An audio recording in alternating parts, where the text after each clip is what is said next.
Hello, everyone out there in podcast world. Hope you're having a wonderful day. You're listening to or watching Service Business Mastery Podcast. I am one of your hosts, Church Blissett, sitting virtually next to my co-host, Joshua Crouch.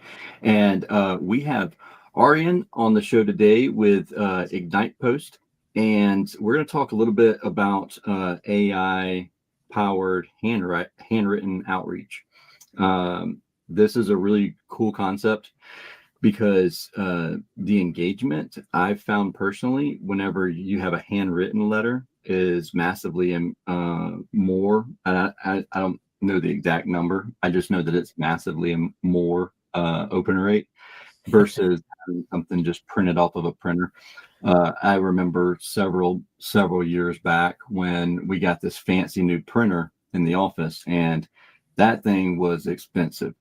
So of course we were going to use it, and we printed off a ton of mailers, and this thing would spit them out like it was like nobody's business. But the open rate on the handwritten reminders, and we actually would book the reminders, and these are prepaid reminders, and we couldn't get people to call us back or to book it. And but the ones that were handwritten, it felt like a doctor's office. So I'm excited to talk with you today and learn a little bit more about IgnitePOST and how you got into doing what you're doing. And of course, we're going to talk AI because that's what we do. So welcome to the show. Well, thanks so much for having me. I'm super excited to dive in. Absolutely. Josh, you got anything you want to add there? Yeah, I was just going to add that. So we still do handwritten welcome notes when new clients jump on.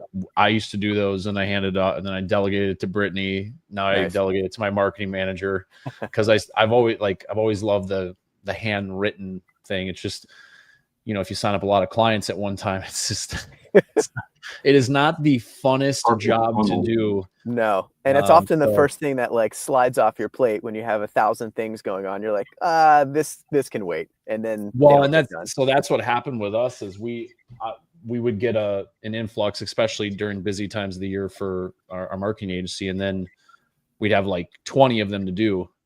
And then all of a sudden we get caught up, and then your hands cramping. You're like, and then you're like running out of things to say, because again, you got to think about what to say. And, as humans, it's weird because like psychologically, we don't want to say the same thing over and over and over and over and over again, even though nobody else will know. We're just like, it's like almost like we got to test ourselves and our ability to like think because otherwise we write the same thing. We're like, this is really boring. Yeah, exactly. Yeah. It's to keep yourself engaged as well. And it's funny too that you mentioned it. So even kind of going back to what Tersh was saying before, that the number one thing and the reason why handwritten notes perform so much better than, kind of normal direct mail or printed mail or email is because that's how we're wired as human beings. Like a lot of time, I know we're going to get into and talk about AI and everything, which is definitely awesome. But people at the end of the day, a lot of times forget that, hey, I'm selling to another person, or I'm, providing a service for other people. And as humans, we've evolved over millennia by actually interacting with our environment and experiencing it, touching it, feeling it. That's how early humans learned, about the environment they're living in. So these things like screens and, computers, that is something that's very, very foreign to us, like our lizard brains, right? So people forget about that a lot of times, and they're just like, oh, this is so convenient. All this digital marketing and everything is like super convenient and easy. But at the end of the day, like one of the big reasons why just mail performs really well is because it engages your all of your senses, right? And that's going back to how humans were when, as we first evolved. And so I like to always start there and kind of remind people that like this is the way that people are kind of wired to interact with things and understand things. So that's kind of one of the biggest advantages that sending something like mail has. And then when you personalize it and go a step further and send like an actual piece of handwritten mail that connects you with the recipient more, where you can kind of interact, there's tactile feedback, you can run your finger over things and kind of feel like, oh, somebody actually wrote this thing out and is kind of, connected with me and has written this to me. It kind of adds that whole other element. So a lot of times people forget that. Yeah, I got a quick question for you, because I know they don't teach cursive in too many schools anymore. Does it write in cursive or does it write like normal? Yeah. I'll kind of give you the full overview. There's probably a generation of people that can't read that. Exactly. Yeah. Yeah. I mean, the older generation, our generation, we're taught cursive in school, but I know that most school districts have gone away from teaching cursive, which is weird because I don't know how. I mean, I guess apparently they're not going to know how to sign their name on checks at some point when they're adults. No, they're going to go back to just writing an X. Going to handwrite it, or carry a stamp around with them or something. Exactly. Yeah. But to answer your question, yes. So we do have cursive handwriting styles that people can use. So IgnitePOST as a business, essentially, what we do is we help businesses create magic moments using handwritten notes. So our solution is part hardware, part software. On the hardware side, we have robots that hold real Bic ballpoint pens, and we'll actually write out a handwritten note in a handwriting style. We have a lot to choose from. So we do have some fonts that are in cursive. We also have some that are in Spanish. Most are in English. And then we have everything from very, very neat penmanship to borderline chicken scratch and kind of everywhere in between. Is it called? Wait, is the option called chicken scratch? That's a good point. We should just make a font called chicken scratch. That's just would be hilarious. Which is just a bunch of squiggles. Scratch. Yeah. But yeah, so we do have a bunch of different handwriting styles that people can choose from. We also have the ability to actually take your handwriting and mimic it and duplicate it. So if anybody wants their actual handwriting used, we can actually get a sample from you and then take that and make that available. But that's kind of how the service works. So the hardware writes all the notes, and then we have a nice software layer that allows you to either execute campaigns in bulk. So we have a portal where you can log in and upload a list and kind of blast out a campaign in bulk, or you can grab one of our integrations and kind of plug it into whatever marketing automation tools or CRM system you're using and trigger just-in-time notes and trigger notes to be sent just when you need them sent. How long does it take to build them or to write it out? So it really varies on a lot of different things of, what you're saying in the note, what kind of handwriting style it is. So there's no one answer to that. If we're talking about writing a, 8.5 by 11, full paragraph sheet of paper, it might take a couple minutes. If you're gonna do a 5 by 7, kind of folded card here, which is kind of one of our standards, something like this, it might take like a minute or so. So it just depends. There's so many factors in there. I got a question for you. So, and I guess I've seen this more and more. I've seen more people talk about it recently because everything has gone digital. Like the trend is everybody goes digital. So now everyone, even new companies starting out, start with digital in mind, and the ways of getting leads, I guess the old way of referrals, word of mouth, yard signs, some of those other things. People are like, nobody looks at that stuff. Nobody opens it. That's at least the prevailing thought that I see is nobody goes to the mail. Nobody checks that stuff. Or I did a blast once and I got like 8 calls and I sent like 10,000 cards out. Yeah. And it's just 10,000 cards in return.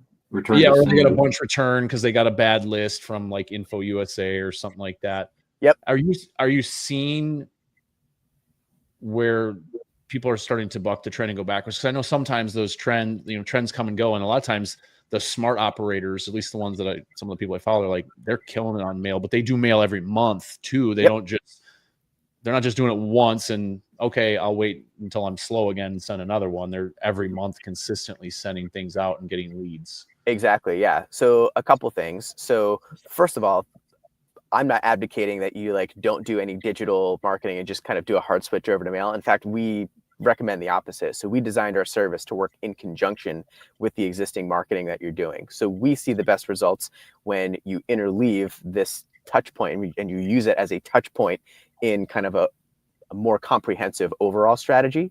So that's where we see really good results, where you might, if you're talking about leads, you might reach out and open up with a handwritten card, and then your follow-up emails and text messages and phone calls aren't just trying to give somebody the hard sell. It's hey Josh, I sent you a handwritten card last week and never heard back from you. What's going on? What the heck? That type of response gets a really that type of interaction gets a really good response, but it's designed to be used in conjunction with digital marketing and your other touch points as well. So that's the first thing I'll say.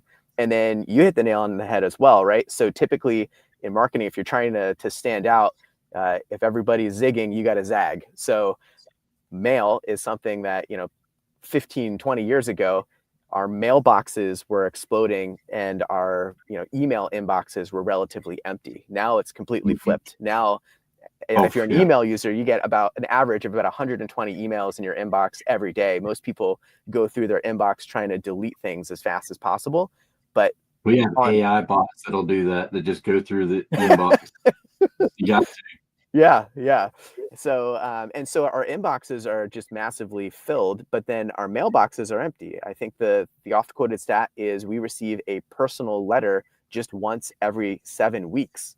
So that's a letter that's not like a bill, right? Or like, a mass marketing, direct mail campaign.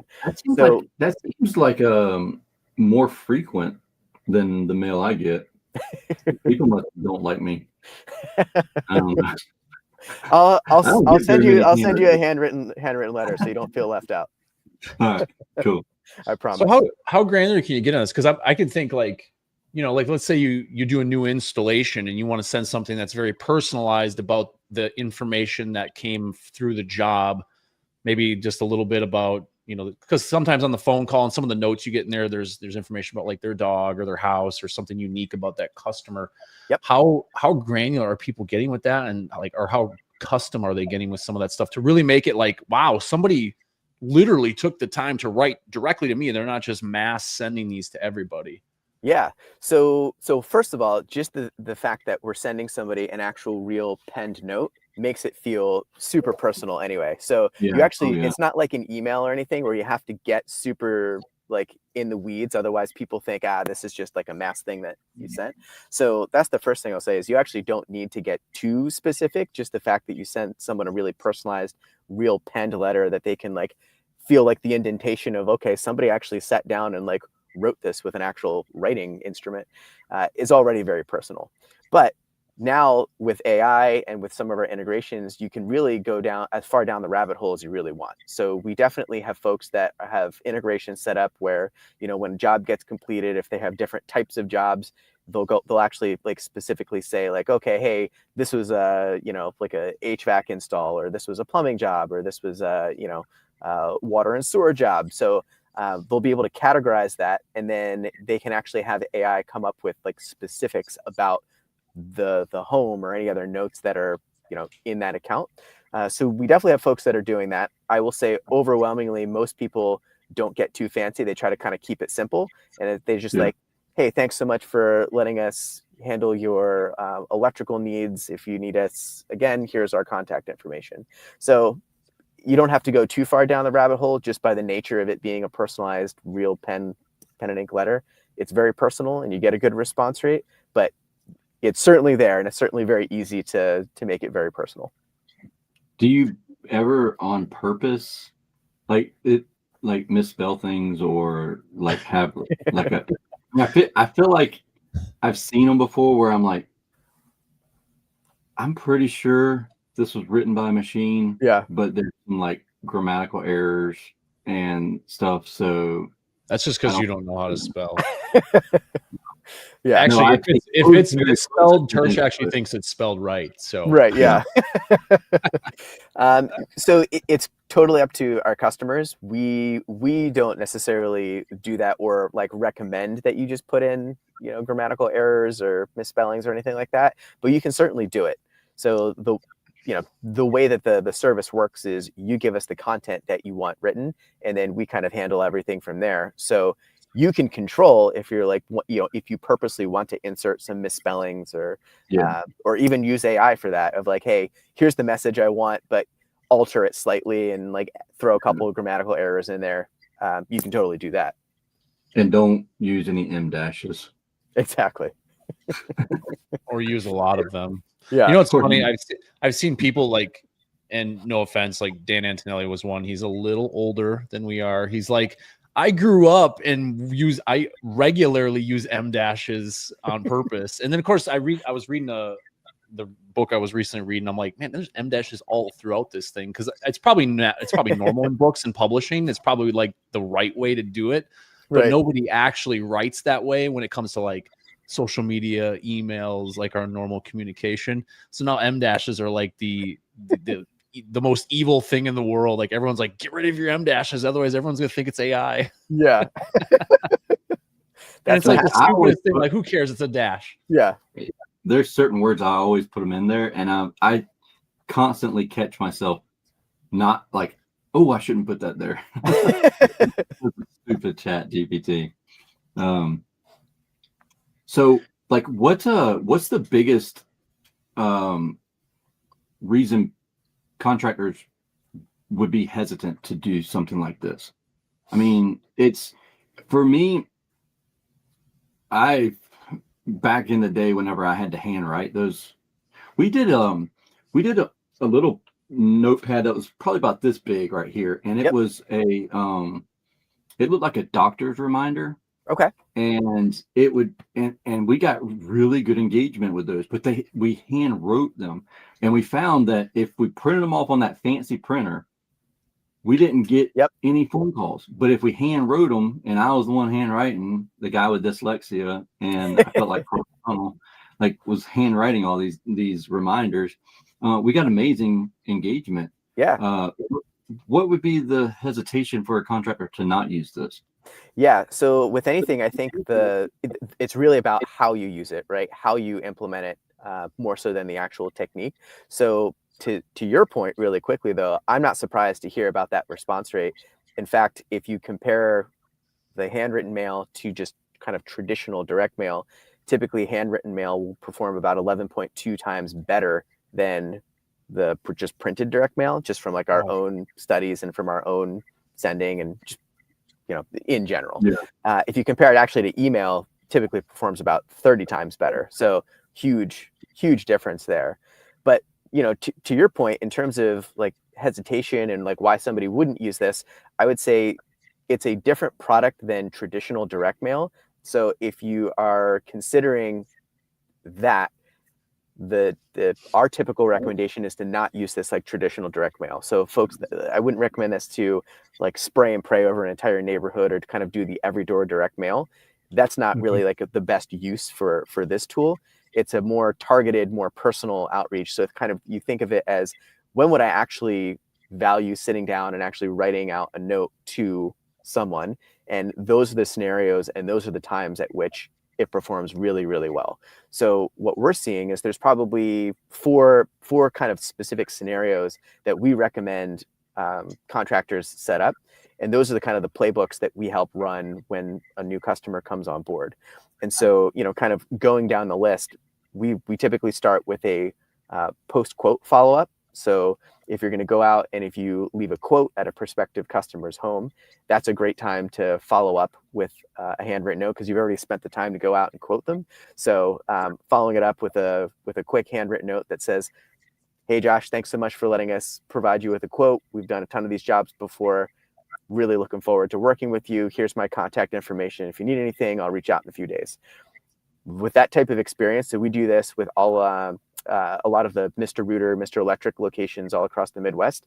Just by adding that experience afterwards, they saw about a 10% bump in jobs won, just because it differentiates you in the market, right? All things considered, because most people, when they go to get a quote, right, they're going to probably get it quoted out by a couple different contractors. So all things considered, everything's kind of in the same, price range. Who are you going to go with? Are you going to go with like the folks that just kind of like show up and hand you a quote, or the ones that follow up and say, hey, I really appreciate the time. Here's my contact information. Reach out if you have any questions, and I would love to do the job. So like that's a very easy way. Having that personalized letter, I mean, it makes you feel a certain way. And to think that someone has handwritten it, like that makes you feel even more special, And Exactly. it goes back to the old adage, they don't care how much you know until they know how much you care. And so it's just another way of showing people that you care. Exactly. Yeah. So that's kind of the first major thing that we do. That's the first playbook that we run. The second playbook that we typically set up for contractors is the job completed playbook. So anytime a job gets completed, and you can kind of, again, set up filters depending on when you want an actual card to get triggered. But typically after the job gets completed, we trigger a handwritten card that's kind of more of a thank you. But there's a couple very specific things. You're saying triggers. So do you guys integrate with tools like Zapier and Make and stuff like that? So that way, like, this was what I'm envisioning, because I know a lot of contractors have like a Chirp, a Hatch, or like we have our own platform where we can send SMS and email. Yep. But I'm just wondering, because a full campaign works best when you hit people from all the mediums, because some people answer text, some people don't. Some people answer email, most people don't. But you hit them in 3 or 4 different areas, they're going to see it and at least know that you're different than other companies. Exactly. So yes, to answer your question, we have many integrations, and we have a lot of different ways that you can integrate. But yes, we definitely have a Zapier app, so you can trigger us from there. We integrate with Service Titan, HubSpot, Klaviyo, like you name it. A lot of different ways that you can trigger a handwritten card, and that goes back to what we were saying kind of earlier, where if you set up a flow where you're kind of interleaved and you hit them with a lot of different types of, like, many different channels, that's where we typically see the best results. Yeah, and that was my thought, is like, because otherwise you're sending like a postcard, but you don't have SMS and email, or you're sending an SMS, but you don't send postcard, you don't send email, like just all the different things. If it lines up where you're sending this, and then let's say it always takes, from the time you trigger it takes 2 days to get the postcard to them. On day 3, you can send a text message that follows up on the postcard or whatever. Exactly. Just lining up so that we can have a mass, because Church and I talk about customer journey a lot. Yes. Because a lot of people that want to learn automation, especially with AI layered in, they want to improve their customer journey without adding 4 or 5 overhead staff members to manually do all of the things that we're talking about. Yep. Because it's a lot more people to manage. It's not full-time work. Then they got to make sure they're doing a good job.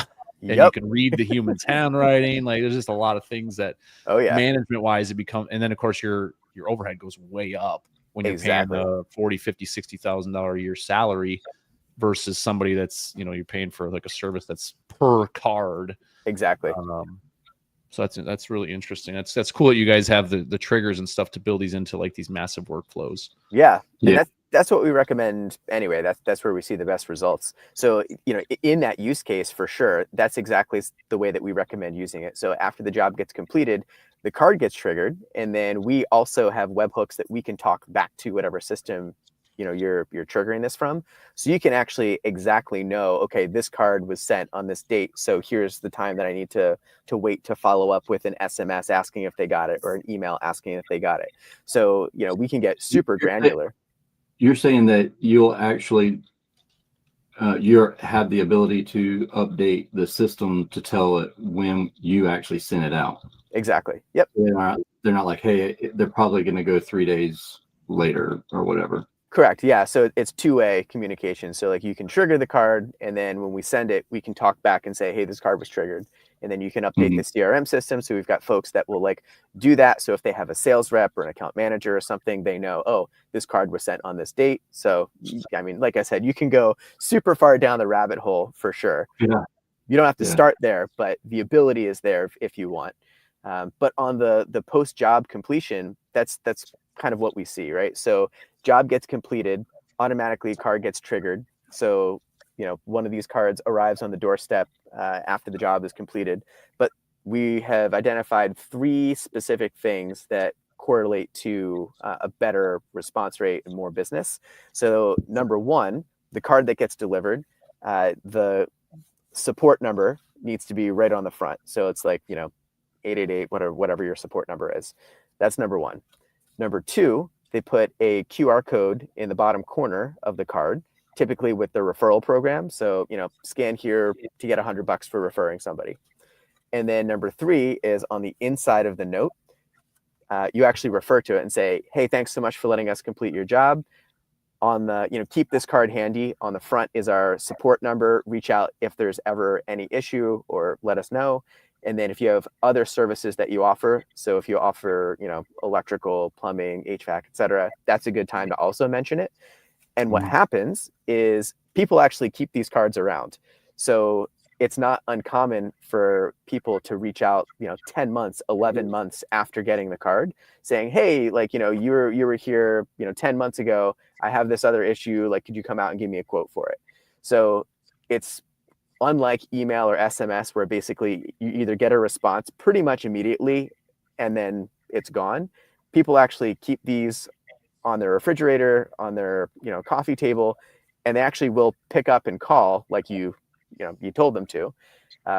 We did this for a Point Broadband, which is a broadband installer, and they right now are seeing a 3% conversion rate from people just scanning the like refer a friend link and just referring them new business. So people are literally like getting this card, they're putting it on the refrigerator or their coffee table because you told them to. The support number's on the front, and then the little, get $100 for referring a friend if you scan here. And lo and behold, when people are like walking by or like when it's top of mind, they scan it and it's like, oh, someone just moved in across the street. I want $100, and they scan it and they refer somebody. So that's kind of the second playbook that we run. That's super common. The third playbook that we typically run is a 6-month check-in. So after the job gets completed, waiting 6 months and then triggering one of these notes as just a nice touch point, because nobody does it, right? It's very, very rare that you get that kind of, check-in. Typically what people do is they filter, so they don't do it for every single job. It's jobs above a certain kind of threshold, but it's a really nice touch point. It sets you apart from everybody else. And it's a specifically targeted checkpoint to get them into a service subscription or a maintenance plan that you have, right? Kind of using it like, hey, you just made this investment, or you just, completed this job. We also offer service plans to make sure that you protect your investment. That's a great time to get people, who were happy and like they remembered, I did this 6 months ago, but I'm not protected. I haven't signed up for the maintenance plan yet. Now's a good time to jump into it. So that's kind of the third playbook that we run with folks when they sign up with us. And then the fourth playbook is actually a churn prevention playbook. So when somebody is in that maintenance plan, typically we'll work with them and we'll say, okay, let's take a look at your data. What's the average length of time that folks are in your plan, in your maintenance subscription before they cancel? So let's say it's 18 months, and then that's kind of the average churn point. What we'll do is we'll automatically set up an experience where on month 17 you automatically get a card that says, hey Josh, thanks so much for being awesome part of our community here and letting us maintain your systems. Here's 20% off your next year of service, right? So you immediately jump them over the point where they would have canceled. They don't know that they were at that point, but you do. You automatically jump them over that point, and it immediately increases your lifetime value. And then as you do that, each year you kind of run the data again to kind of see where that average point is, and you can kind of keep extending it and kicking it out and pushing it out. That's really cool. I can definitely see some use case, because I was actually just talking to someone about, like, somebody was asking a question about churn rates on memberships, and because it's such a challenging thing in the trades, because people get it because they want the discount that day, and then maybe they're like, it's a good idea, we'll get a tune-up later and all this stuff, and then they're like, next year they're like, I didn't do anything with it, so I'm just going to cancel. And then trying to remind them is like, okay, now we got to go through. We got to pick up the phone. We got to start calling everybody, because all these are expired, and they're going to call in and hope they get their benefits renewed. And plus, it's also nice to remember them to, certain times a year, like we can send a mailer to, hey, it's time to get your tune-up. Exactly. And we can pair that with an email and an SMS campaign, so you hit them again multiple times, because there's no way to say stop to a direct mail card. Correct. Yeah. You cannot D&D yourself from that touch point, which email you can block and put in spam. You could do that with text message, but you cannot block somebody from sending a direct mail piece. Yeah. And actually going the other way is a super common use case that we see a lot as well. So if someone has opted out of your SMS and you want to get them back into the fold, sending them a mail piece with a QR to scan with like some type of offer or something for them to scan, and then say, hey, scan this or text this number and I'll send you, a discount for, whatever. is a great way to get them to opt back in. So you go from having a group of folks that you no longer can reach because they have opted out to a way that now you have them back in that channel. That's interesting. Have you seen anybody use like lost leaders for like that QR code to scan, other than like the referrals? Like, so if they're not going to use it for referrals, but they're like, all right, so we these people have unsubscribed or whatever, and if we can get a loss leader in here, then they'll resubscribe to that. Have you seen anybody do that? Yeah, I mean, that's kind of one of the biggest things that we see is kind of bringing dead leads back, or like, like these folks are not engaging with me with email. I can't reach them via SMS. So it's kind of like, hey, we might as well send them something directly that they can't ignore. So that's kind of a huge use case for us. Perfect. Sweet. Yeah. Josh, you got any other questions?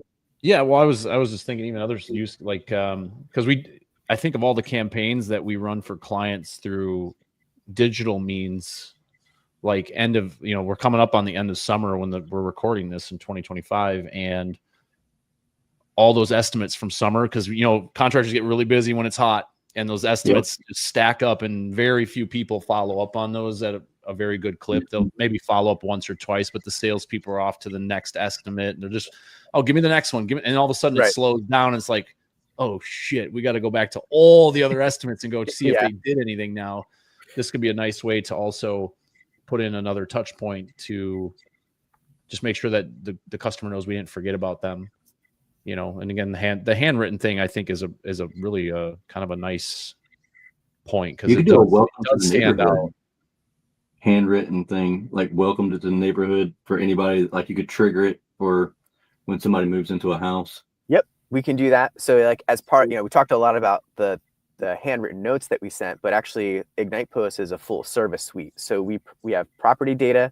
So if you need to, we can target based on property data. So if you say, okay, this is my service area, but I'm interested in reaching out specifically to homes that are, 2-bedroom, 1-bath, that are in this, geographic area, that are assessed for more than, this amount, that are residential, not commercial, like we can get very, very granular. So we can kind of give you the data list of those addresses to target. So that's one. Can you get like age of home and stuff like that too? Like when it was built? Yep. I'm just thinking like, especially for, we usually talk about HVAC, but like, sometimes electricians want homes that are 40, 50 years old because they got old panels. Yep. HVAC would be probably more towards like the 12 to 15 ish, or maybe 10 to 15 area. Plumbing, I have no idea. Yeah, no, for sure. Yeah. Maybe houses that were built on slabs, if they do slab leak repair, because those are always nice jobs, or maybe older homes that need especially if, codes in their market or in their municipality of change, and that they got to upgrade everything to a different code or different material based on changes in laws and stuff like that. They would probably have a better idea what that looks like. So that's good data to have, because it's hard to come by. Oh yeah. Yeah. No. So we have that for sure. Again, we talked about like duct taping all this stuff. We got, okay, now we got a provider for this data, then we got a direct mail, and then we got a this, and then we got that. We got all these things, but now we have to figure out how the flow goes so we don't trip on ourselves and send someone something before they needed it, or way too late after they've already done something else. So it's nice to be able to trigger that stuff all in one place. Yeah. So that's kind of one big part of our platform as well. So property data. And then the other thing you could actually do from that is, of course, do radius mailers around specific jobs that you've done. So I talked earlier, I don't typically recommend peppering like an entire neighborhood just kind of blindly, but if you've done a job at, 123 Main Street, you can kind of set a radius, like maybe like a 1 mile radius around that home, and then reach out and say, hey, we just helped the Joneses at, 123 Main Street, was in your neighborhood, and, really liked your home, thought you could use a hand. Here's my contact information. We've seen a lot of really good success with those types of, radius mailers around a specific job that you've done. So that's kind of the other way that you can use the property data aspect of the platform. And then you have to make sure that you did a good job there. Exactly. Yeah. Otherwise you'll be the talk of the neighborhood, just not in a good way. Exactly. Yeah, that's right. Yeah. That by default, make sure you do a good job first, and then you can reach out and tell everybody about it. Yeah. if you do a bad job, then yeah, don't do nothing. Yeah. And then the kind of the third piece of our suite, our platform, is actually an anonymous visitor identification tool, because the number one thing I always get asked is, well, how do I know how well this is working? This is an offline form of communication. How do I know what my response rate is? How do I track what my ROI is? How do I do attribution?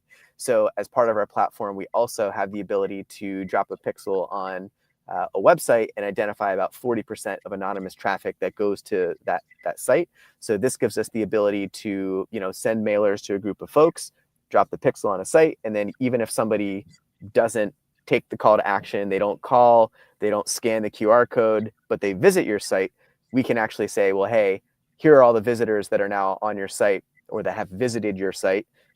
Here are the folks that were in the campaign. And so you can kind of do that type of attribution and get an idea of what kind of effect this is having, even if people don't take the intended call to action that you leave. That's neat. Yeah. So that's kind of like our full service suite, so that everything can kind of work together. You can use the different technologies by themselves, but it's really designed to be kind of holistically work together. Yeah. And so I guess what I'm hearing and a takeaway for anyone listening to this is, when you think direct mail, don't think mass mailers. Correct. Yeah.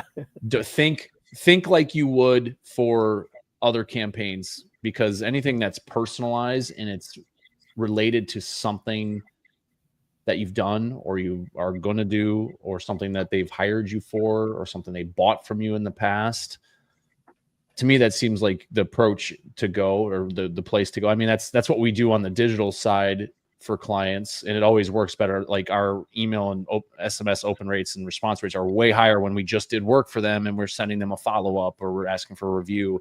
But if we wait 6 months and then try to reach out to them, a lot of times you get a lot less open and response rate.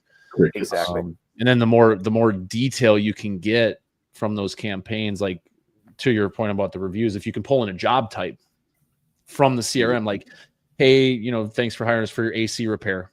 You don't have to go into details, but like just use the job type inside of house call, service type, Sarah, et cetera, something like that, where it just makes it a little bit more relevant. Or put the technician's name inside of there. Like, Tersh, really enjoyed your visit. Yes. Just little things like that you can, because that's the thing with digital. And I think a lot of contractors miss the boat on that, is all of these things are endpoints that you can typically grab for something. Correct. So instead of just sending, would you leave me a Google review? You can put something about, Tersh was out there on Friday and for AC repair, and like, just, wow, somebody actually took the time to actually put this together for me. If you think he did a good job, could you leave us a review? Yeah. Correct. So that's just a takeaway that I see. The people that are being successful, the ones that aren't just mass mailing all over the place. They're being personalized. They're thinking about what those customers have hired before. They're actually thinking through the journey instead of just like, just send some mailers. Right. Exactly. Here's some zip codes, send some mailers. And half those homes are apartments and the other half are low income housing. And, they don't get the results. And they're like, that direct mail's dead. Doesn't work. Right. Ironically, like we talk about direct mail being dead, just like people are talking about SEO is dead now. Just everything's always dead when something new comes out. Email's dead, even though it still works fantastically. Tersh and I have data to prove that from our own newsletter. Shoot, I don't remember where I was going to go with that. I was talking too much. But this stuff doesn't die. Like marketing I know where I was going to go. I heard from a CMO of a $200 million roofing company that the yellow pages, the actual physical book, yellow pages, still gives them good results. It still gives him an 8-to-1 return. Really? So like, and they're in like 30 states. So it just, marketing is, and I know this is why contractors hate marketing, because it is not an exact science. It is a test, track. Once it works, double down on that shit, triple down on it, just throw as much money as you can without going broke on it, and just see how far you can take it. But it's okay to try other things. It doesn't always have to be just digital or just offline or just word of mouth. You got to test stuff. And that means you're going to have to spend some money and it may not work. But if you do it in a smart way, I think that stuff can really pay off. I agree. Absolutely. Oh man, we appreciate you hanging out with us. Yeah, where's Josh? the best place for people to learn more about you guys, and if they want to do a demo of your platform and all that kind of stuff, where should they go? Yeah, actually, can I give away a freebie to folks? Oh yeah, Please. Okay. So if anybody's listening, if anybody wants a free handwritten note sent to them so you can actually see for yourself how things work, hit our site, which is ignitepost.com/sample. Fill in your information, and one of the robots will write and mail you a sample directly to your door. But the best place, if you want to find out more information, is just our website, ignitepost.com. If you want a demo, there's a button right on that, in the header and the homepage. Click on demo, and we'll connect with you and take you through some of the playbooks and some of the things that we talked about here. There's also a button for sample. So if you want a free sample, click that, and one of the robots will mail you a free sample. I'm about to get 1,000 cards sent to me. Yes. I just kept clicking. I refresh. Send. Yeah. I'm gonna put you guys out of business. I love it. Arian, we appreciate you hanging out with us and sharing everything. Of course. If anybody has any questions at all, don't hesitate to reach out. And if it's something that you kind of put off, you haven't done it in several years, give it a shot, see how it does. So that being said, I hope you have a wonderful and safe week until we talk again next time. We'll see you. Thanks for having me.